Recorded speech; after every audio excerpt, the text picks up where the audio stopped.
옆에 분들과 한번 인사하시겠습니다. 성령 충만하십시오. 강하고 담대하십시오. 오늘은 형통의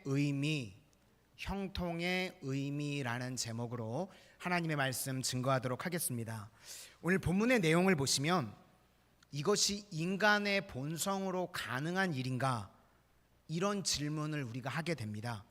원수를 사랑하라, 미워하는 자를 선대하라, 저주하는 자를 축복하라, 모욕하는 자를 위해서 기도하라. 이게 말이 되는가 하는 것입니다.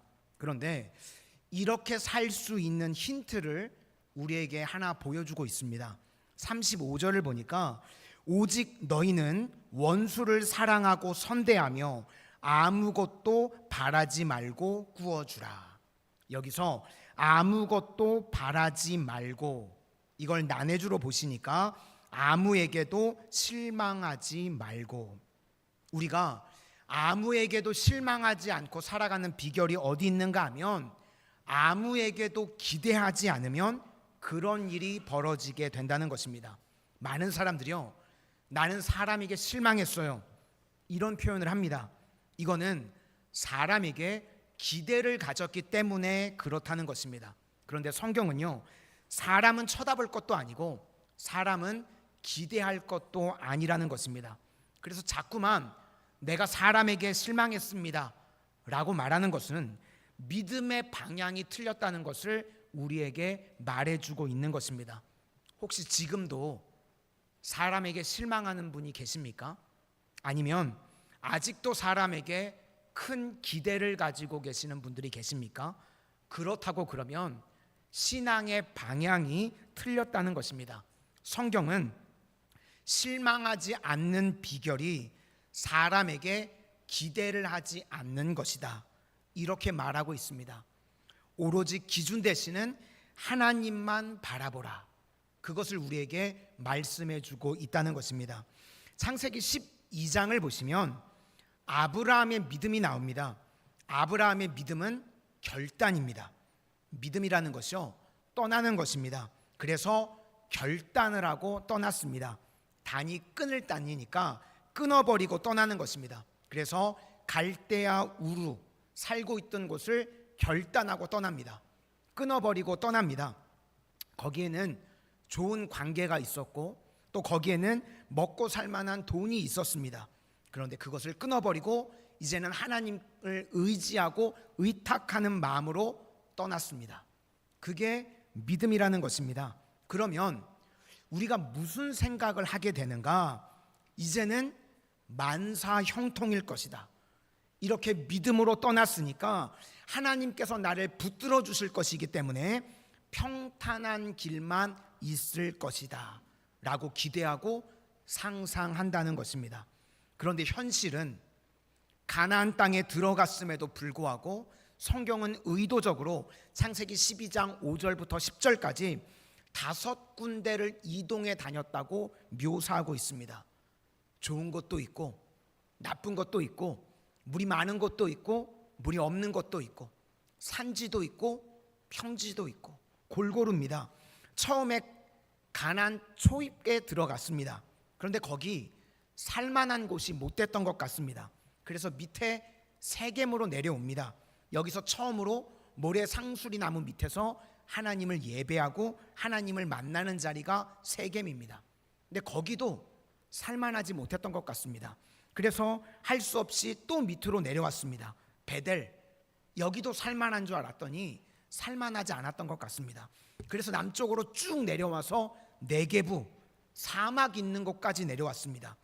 이삭 때 가서 여기서 우물이 7개가 터지죠. 그래서 그 지명을 부엘세바라고 부릅니다. 근데 아직 이삭이 우물이 터지기 전이니까요, 사막입니다. 살기 힘든 곳. 그런데 거기다가 설상가상으로 흉년까지 임하게 됐습니다. 그래서 아브라함이 어디까지 갔냐면 애굽까지 내려갑니다. 그러니까 5곳이죠. 가나안 초입, 세겜, 베델, 네게부, 애굽. 무슨 이야기인가? 믿음의 결단을 하고 떠났음에도 불구하고 좋은 곳이 하나도 없더라는 겁니다.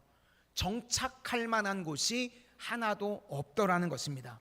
그러면 성경의 메시지가 무엇인가 하면, 우리가 믿음을 가졌다고 해도 모든 것이 평탄함만 있는 것이 아니고, 그때 아브라함이 했던 일이 무엇인가? 6절과 7절을 보니까요, 가는 곳마다 제단을 쌓고 하나님 앞에 예배 드렸다는 것입니다. 그것이 믿음이라는 것입니다. 믿음은요, 모든 상황 속에서 예배 드리는 것이 믿음이라는 것입니다. 그러므로 우리 성도님들, 뭐가 없을 때 예배 드리는 흔적을 가져야 됩니다. 또 반대로 삶에 뭐가 많이 있을 때 그때도 반드시 예배 드리는 흔적이 있어야 된다는 것입니다. 건강할 때도요, 예배 드리는 흔적이 있어야 되고, 또 병들고 아플 때도 예배 드리는 흔적이 있어야 된다는 것입니다. 그래서 사실은 삶의 모든 상황이 찬스입니다. 예배 드리는 흔적을 갖는 것, 기도 드리는 흔적을 갖는 것, 그것이 믿음이라는 것입니다. 그러니까 우리 성도는요, 환경과는 관계가 없습니다. 아브라함도 가는 곳마다 항상 예배 드렸기 때문에 그는 승리자가 될 수 있었고, 그것이 믿음이라는 것을 우리에게 말해주고 있습니다. 파나소닉의 창업자인 마스시타 고노스케라는 사람이 있습니다. 그의 글을 보니까요, 3가지 인생의 감사를 이야기를 합니다. 그런데 내용 자체는 다 부족입니다. 첫 번째 감사 내용은요, 자기는 15살 이전에 부모님이 다 돌아가셨답니다. 그래서 그것 때문에 독립심이 생겼다는 겁니다. 고아로 자랐는데, 고아로 자랐기 때문에 독립심이 생기는 유익이 있었다. 그것이 내 인생의 첫 번째 감사라는 겁니다. 두 번째는 어려서부터 몸이 약했답니다. 너무너무 약해서요, 맨날 아팠답니다. 그러다 보니까 자기 자신의 건강을 의지하지 않고 매번 조심하다 보니까요, 이때 말했을 때가 94세였답니다. 지금까지 건강하게 살 수 있게 되었다. 이 말하고 95세에 죽었습니다. 그러니까 건강 자만하면 다 죽는 거예요. 94세까지 골골거리다가 사셨답니다. 세 번째 감사는 자기는 초등학교 4학년까지밖에 나오지 못했답니다. 그래서 자기는 배운 것이 없기 때문에 누구를 만나든지 배우려고 하는 자세가 있었다는 겁니다. 그래서 늘 겸손하게 배울 수 있어서 감사하다는 것입니다. 내용을 들어보면 하나같이 부족입니다. 그런데 부족이 아니라는 것입니다. 오히려 유익이 될 수 있다는 것입니다. 그렇다고 그러면 우리가 붙들어야 될 것이 무엇인가 하면, 환경에 대해서 우리도 대응만 하려고 그러면요, 자꾸 업앤다운이 되고요, 흔들리는 인생이 될 수밖에 없다는 것입니다. 그래서 절대 믿음이 필요하다는 것입니다. 어떤 조건이 된다고 할지라도 나는 무조건 하나님 앞에서 예배 드립니다. 어떤 조건이 된다고 할지라도 나는 하나님 앞에서 감사를 선택합니다. 그 다음에 어떤 조건이 된다고 할지라도 나는 사람 바라보지 않습니다. 오직 하나님만 바라봅니다. 사람 바라보니까요, 실망하는 것입니다. 그런데 하나님만 바라보면 실망할 리가 없습니다. 그래서 주만 바라봅니다. 이게 중심이 있는 신앙이라는 것입니다. 그러므로 사람에게 대응하는 것으로 살지 않고 오직 하나님 말씀 그대로 순종하면서 살겠습니다. 이게 두 번째입니다. 세상 사람들의 기준은요, 대응하는 겁니다. 내가 잘해주면 나도 잘해주고, 너가 욕하면 나도 욕하고, 이렇게 세상 사람들은요, 대응하는 인생을 사니까 맨날 업앤다운이 있고요, 맨날 실망하고 그런다는 것입니다. 그래서 세상 사람들처럼 대응하면서 살지 말고 하나님 바라보고 절대 기준을 가지고 살아가라고 우리에게 말씀해주고 있다는 것입니다. 32절부터 35절까지 한번 보시겠습니다. 32 32절부터 35절까지입니다. 시작. 너희가 만일 너희를 사랑하는 자만을 사랑하면 칭찬받을 것이 무엇이냐? 죄인들도 사랑하는 자는 사랑하느니라. 너희가 만일 선대하는 자만을 선대하면 칭찬받을 것이 무엇이냐? 죄인들도 이렇게 하느니라. 너희가 받기를 바라고 사람들에게 구워주면 칭찬받을 것이 무엇이냐? 죄인들도 그만큼 받고자 하여 죄인에게 구워주느니라. 오직 너희는 원수를 사랑하고 선대하며 아무것도 바라지 말고 구워주라.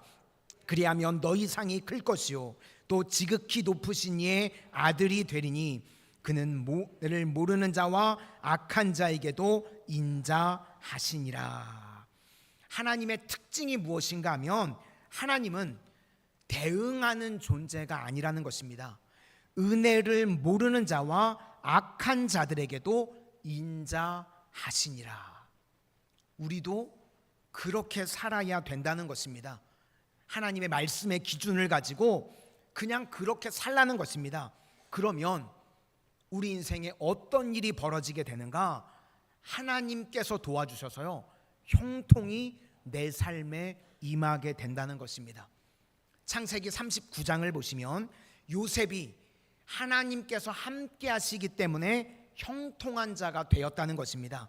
형통의 뜻을 보면 첫째는 잘 되는 것입니다. 이건 우리가 다 아는 거죠.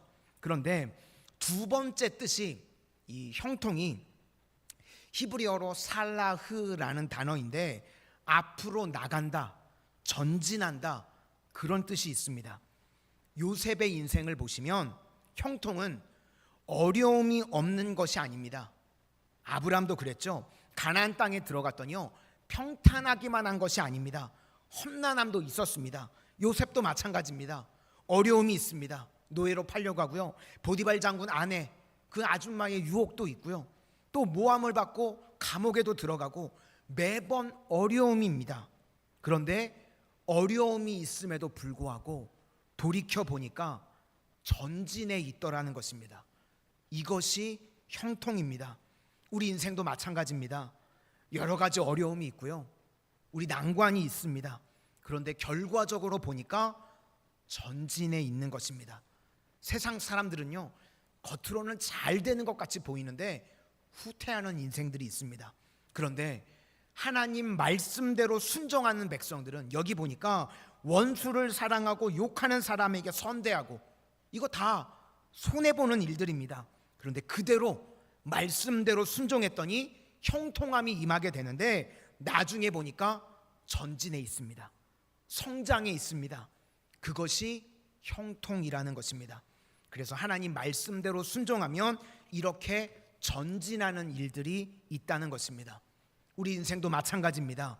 말씀대로 순종하고 하나님과 함께 동행하면 겉으로 볼 때는 고난 같아 보이고 시험 같아 보이고 뒤로 가는 것 같이 보이지만 아닙니다. 돌이켜보면 전진해 있다는 것입니다. 그것이 형통이라는 것입니다. 형통의 세 번째 의미는 무엇인가 하면 주변 사람까지도 형통한 자로 만드는 것입니다. 요셉의 내용을 보시면 형통한 자가 되어 그랬습니다. 다른 사람까지도요, 형통하게 만들어버리는 것입니다. 나뿐만 아니라 다른 사람까지도 형통하게 만드는 것입니다. 그래서 내가 형통하면 우리 교회가 형통합니다. 믿으시기를 바랍니다. 내가 형통하면요, 우리 가정이 형통합니다. 내가 부모로서 형통하면 자녀들이 그걸 이어받아서 형통해지고요, 또 자녀 때문에 부모가 형통해지는 경우도 있습니다. 창세기 12장 3절 말씀을 보니까 너를 축복하는 자에게는 내가 복을 내리고 너를 저주하는 자에게는 내가 저주하리니 땅의 모든 족속이 너로 말미암아 복을 얻을 것이라 하신지라. 너로 말미암아 복을 얻을 것이라. 우리는 나한테만 머무르는 것이 아니라 흐르는 것입니다. 사해같이 막혀 있으면요, 그건 썩습니다. 그런데 우리는요, 갈릴리같이요, 흘러가는 겁니다. 축복의 통로. 그것이 형통의 세 번째 의미라는 것입니다.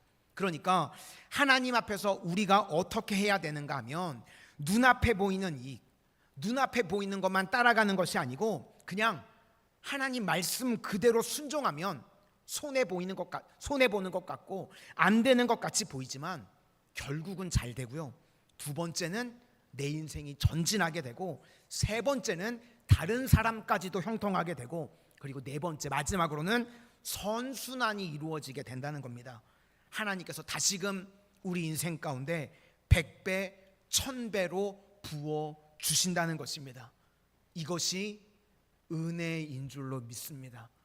우리 모든 성도님들은요, 이런 인생이 되실 수 있기를 소망합니다.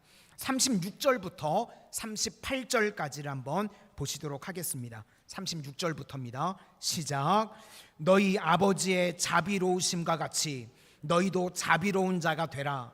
비판하지 말라. 그리하면 너희가 비판을 받지 않을 것이요. 정죄하지 말라. 그리하면 너희가 정죄를 받지 않을 것이요. 용서하라. 그리하면 너희가 용서를 받을 것이요. 주라. 그리하면 너희에게 줄 것이니 곧 후이되어 누르고 흔들어 넘치도록 하여 너희에게 안겨주리라. 너희가 헤아리는 그 헤아림으로 너희도 헤아림을 도로 받을 것이니라. 이렇게 자꾸만 주는 인생이 되면 하나님께서는 선순환으로요 100배, 1000배로 다시금 안겨주시는 그런 일들이 벌어지게 된다는 것입니다. 우리가 선대해야 되는 이유가 무엇인가 하면 우리가 선대받아야 되기 때문에 그렇습니다. 성경에 보면 1만 달란트 빚진 자가 탕감받는 이야기가 나옵니다. 그런데 자기는 1만 달란트를 탕감받았는데요 100데나리온 자기한테 빚졌던 사람 멱살을 잡고 감옥에 집어넣는 일이 벌어집니다. 그때 1만 달란트를 탕감해줬던 주인이 이렇게 이야기를 합니다. 내가 너를 불쌍히 여겼거늘 너도 그 사람을 불쌍히 여기는 것이 마땅치 아니하냐. 우리가요 하나님 앞에 다 서야 됩니다. 그때 제일 필요한 것이 무엇인가 하면 하나님 나를 불쌍히 여겨주세요. 그런데 우리가 불쌍히 여긴 적이 없다고 그러면 어떻게 불쌍히 여김을 받을 수 있겠습니까? 예를 들어서 내가 한 100억 정도 빚을 졌다고 그러면요 이거 큰 빚입니다. 개인이 갚을 수 없는 불가능한 돈입니다. 그런데 주인이 너그럽게 그걸 탕감해 줬습니다. 얼마나 기쁘겠습니까?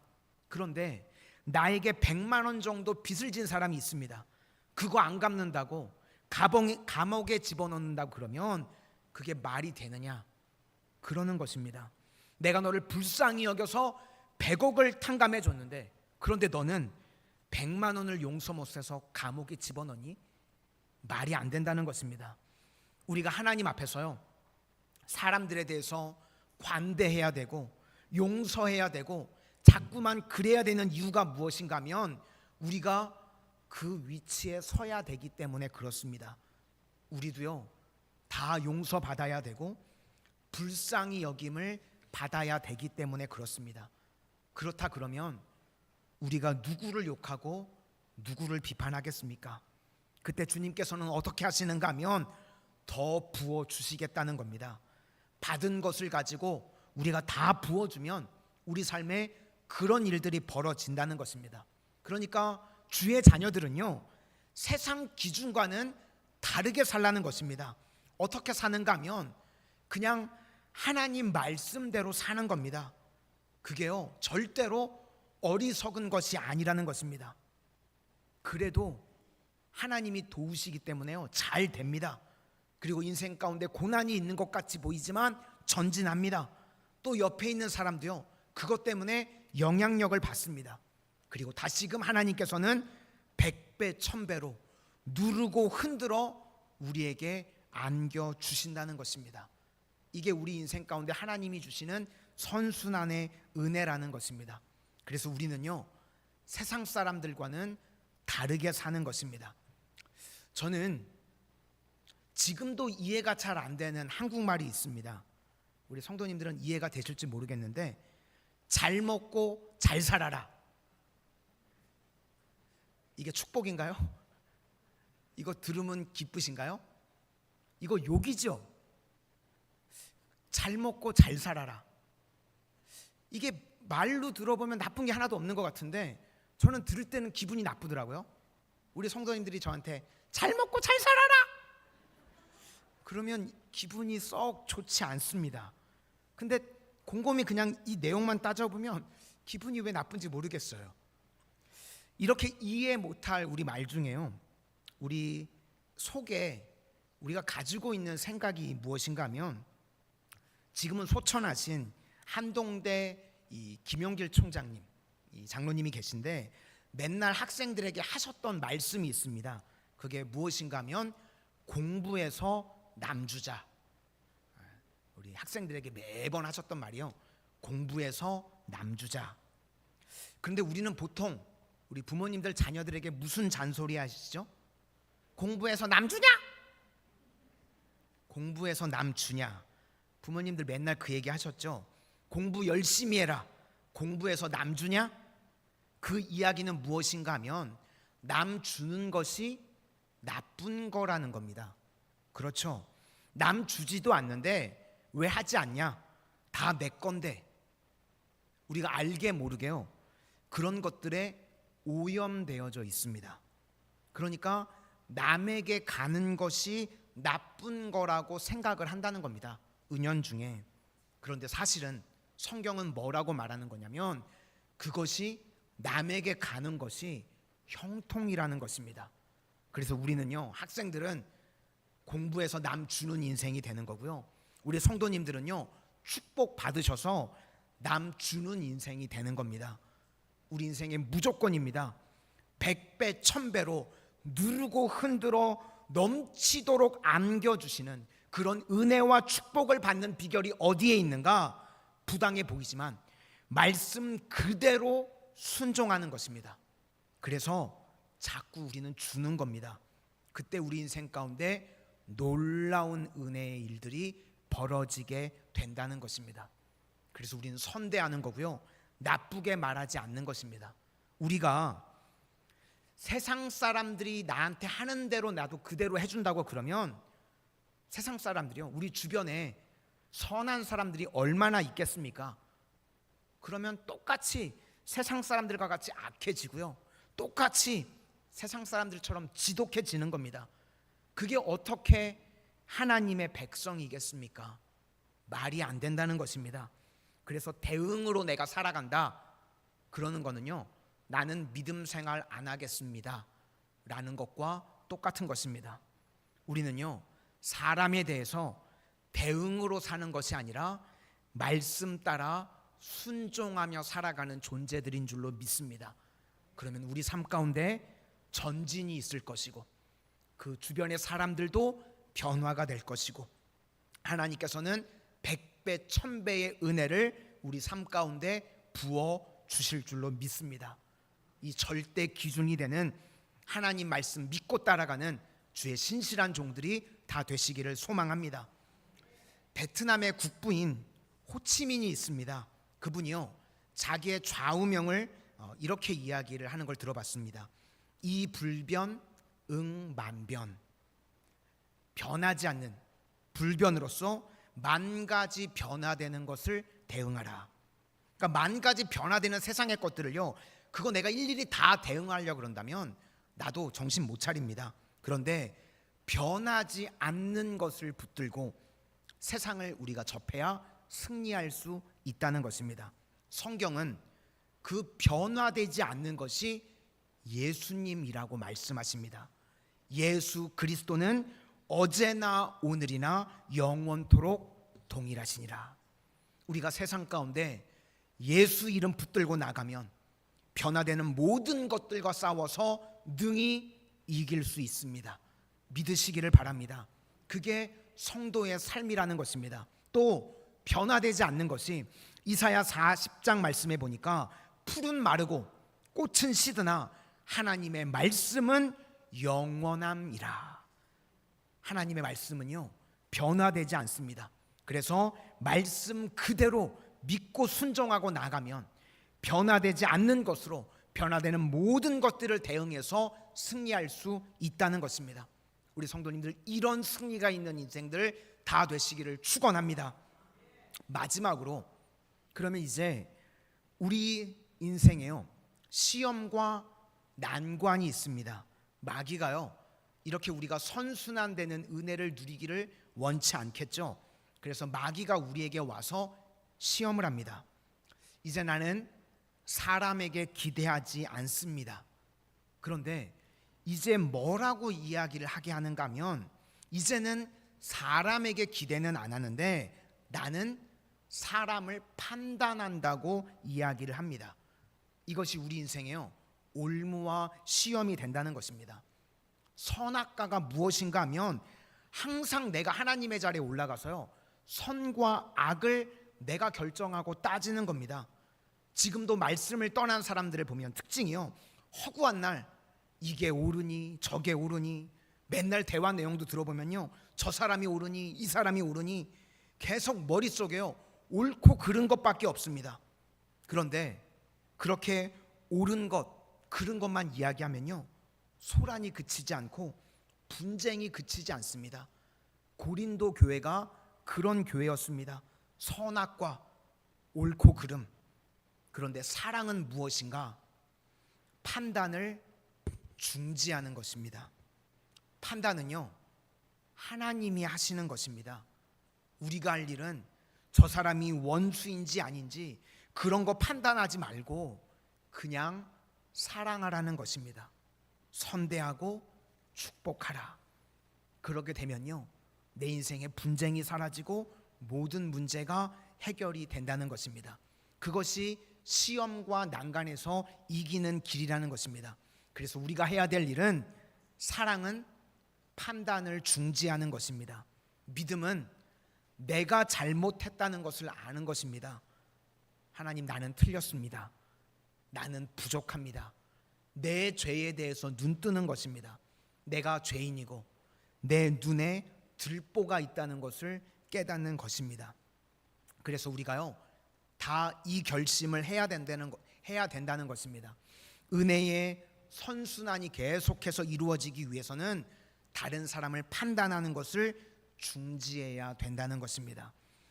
우리가 예수님을 믿는데 실망하지 않고 살아가는 방법은 사람에게 기대하지 않는 것입니다. 사람에게 자꾸 기대를 하니까요, 방향이 틀렸다는 것입니다. 하나님 말씀의 기준을 가지고 힘들어도 그냥 말씀 그대로 순종하는 것입니다. 그러면 우리 삶 가운데 형통이 임하게 됩니다. 인생이 잘 되게 될 것입니다. 그리고 난관과 어려움이 있다고 할지라도 전진하게 될 것이고, 그리고 다음으로는 다른 사람까지도 형통한 자가 되는 겁니다. 그리고 네 번째는 선순환이 이루어진다는 겁니다. 주라, 그리하면 누르고 흔들어 넘치도록 너에게 안겨주리라. 이것이 선순환입니다. 그래서 우리가 뭘 해야 되는가 하면, 어려운 여건 속에서도요, 자꾸만 복음을 나눠주고 사랑을 나눠주고 헌신을 나눠주면 결국은 내 삶이 풍성해진다는 것입니다. 이것이 성도의 선순환입니다. 그런데 마지막 태클은 무엇인가? 다 끝나고 난 다음에 내가 판단하기 시작하면요, 지옥이 되는 겁니다. 사랑은 판단을 중지하는 것입니다. 누구도 비난하지 않는 것입니다. 그리고 그를 위해서요, 말씀 그대로 축복하고 기도하고 잘해주는 겁니다. 그게 성도의 모습이라는 것입니다. 이렇게 열매 거두는 복된 인생들이 다 되시기를 주님의 이름으로 축원합니다. 우리 다시 한번